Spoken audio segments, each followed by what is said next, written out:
Na Eric Lumbasi anaripoti kwamba wabunge wawili wanaoegemea mrengo wa Linda Mwananchi katika kaunti ya Bungoma wamejitokeza kutoa wito kwa Inspekta Jenerali wa polisi nchini kuwachukulia hatua maafisa ama viongozi eneo la Nyanza ambao wanatishia ziara ya Linda Mwananchi katika kaunti ya Homa Bay wikendi ijayo.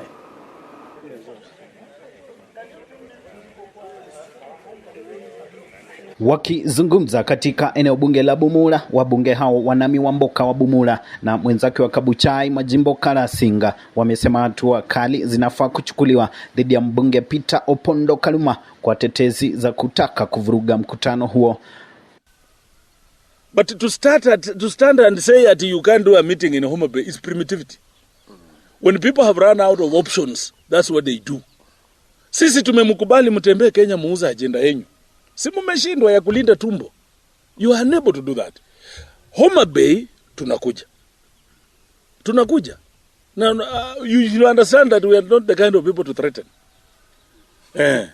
Nyinyi kama mnaelewa historia mzuri, Kaluma sisi sio watu wa kuthreateniwa. Tunakuja Homa Bay. Na hapo ndasimama na nikojoe hapo. This issue we are hearing of divisions and warnings from elected leaders in Homa Bay that Linda Mwananchi cannot have a rally in Homa Bay. Please, we are coming for that rally. We want the IG to ensure that peace is everywhere in this country. There is no part of this country that is not governable.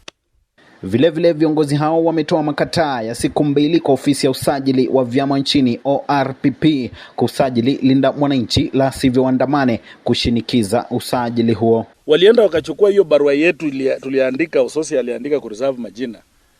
Wakatoa tu hiyo hapo juu, Godfrey Ososi. Wakaweka hiyo watu yao. Na hata hiyo mtu anasema Linda is not a party, is Liberty something. Those are just, they have cooked to abbreviate that thing into Linda. Linda Mwananchi ni chama yetu. And we have a party, by the way. Hiyo ndio chama yetu Linda Mwananchi. Na tutabadilisha.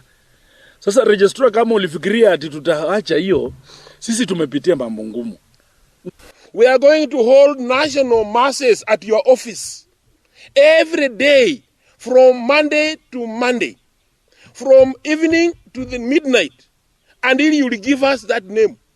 And we are giving you only today and tomorrow to release for us our name Linda Mwananchi, or else we shall call the Wananchi.